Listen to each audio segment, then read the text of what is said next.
Ceux qui n'ont jamais bougé ou à leur rythme. Et ceux qui reviennent pour tout recommencer. Wesh Manu, t'es de retour. Petit atelier de savon, Manu dit Barbe Noire est au boulot. Eh ouais, Manu. Merde, mon écran est cassé. On va pas t'atteter. J'ai un peu créé le personnage Barbe Noire, qui me sert de vitrine aussi. Finalement, le plus dur, le plus difficile quand on fait du savon, c'est de le vendre.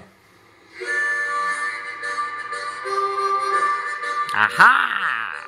Represent.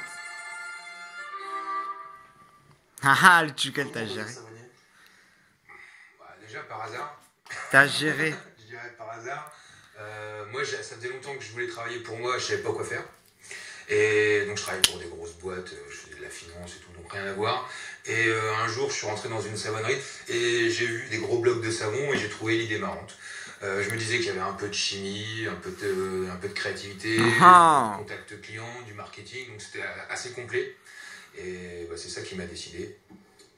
Eh ouais, la machine. Là, on pourrait imaginer une boutique comme ça. Fais-moi voir la machine, à là. Paris, à Montréal, à New La York, petite vitrine. Vas-y, la machine, là, à jouer, là. Donc moi, j'ai vécu 10 ans à l'étranger et mon projet, c'était de revenir monter une entreprise chez moi. Ma famille est dans l'Orne. Donc, t'as quand même fait un gros changement de vie. Ouais. Alors déjà, il faut être prêt à diviser son salaire par 3, 4, voire 5. Après, c'était aussi une motivation de faire quelque chose de bien et puis aussi quelque chose de concret parce que bon, gérer les fichiers Excel, à la fin de la journée, des fois, on n'a pas franchement l'impression d'avoir fait quelque chose. Moi, quand je fabrique du savon, je peux regarder mon travail accompli. Et ça, c'est une satisfaction particulière.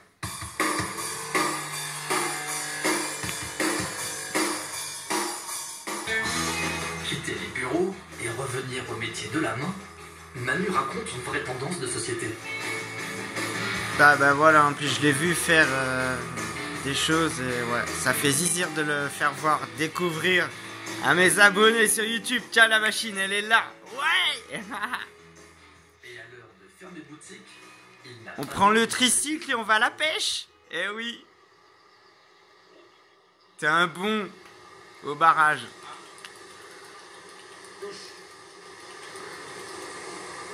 Ah, t'as géré avec FR3. Respect, Manu. Bon, désolé, l'écran il est éclaté. Hein. J'aurais préféré te faire une pub autrement, ma gueule. Je pense que tu vas l'avoir en vrai. Tu vois, ils vont te l'envoyer, France 3. Hein. Demande-leur. Bon, je vais à la pêche après le boulot. Je suis à 5-10 minutes à pied de ma boutique, à 2 minutes à pied de ma rivière. Top, quoi. Que demande le peuple? des poissons. Des poissons, des poissons. Bah ouais, il faut des poissons quand même. Mais normalement, ça mord au moins un peu. Là, ce soir, c'est la poisse, quoi.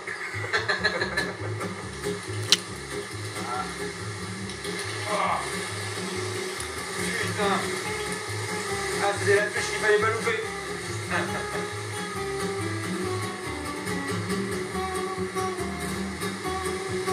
Allez, j'ai bien sortir un petit quand même. Même pas une petite perche qui traîne. C'est fou ça. Bon bah les gars, hein, je vais déclarer forfait. 20h20 sans d'Alençon. Sans Alençon. Et bredouille à la pêche.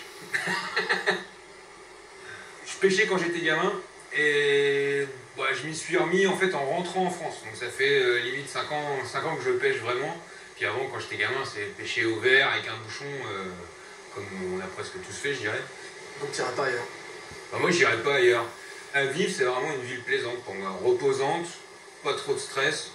Moi, j'ai même pas de permis, j'ai pas de voiture. Donc à Paris, c'est assez courant, mais ici, c'est pas trop courant par contre. Donc moi, je fais tout à pied tout le temps. Quoi. Ma copine, elle a une voiture. Dis mon chauffeur dans ces cas-là. Ah non, faut pas lui dire ça. Je vais me faire violer.